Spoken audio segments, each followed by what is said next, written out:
I'm Sarah Gerkensmeyer, and I'm going to read from my story, The Cellar, in my collection, What You Are Now Enjoying. We are old now. Now, when we open the cellar door, we know that there is more than just the fuse box and the wheezing dehumidifier and the dirt floor. Even before we flip the switch and stare down into the milky, weak light of the little bulb at the bottom of the stairs, we can tell. We wander the aisles and stop to touch the things on the shelves. We are always careful. Our favorites are the things in jars. There's the wedding ring that was lost in a Minnesota lake early in our marriage. We squint at the dull glint of it resting there at the bottom of the jar full of cloudy liquid. There is the first $5 bill that we ever paid the babysitter. There is a recipe for the bread that we used to make every Sunday.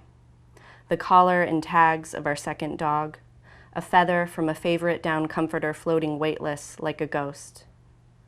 We know that we are supposed to make something of these objects. We know that we are lucky to have them again, lined up in neat rows and labeled with little typewritten cards. We stand in front of the series of jars that contain our children as infants. Maybe it seems grotesque, but it isn't.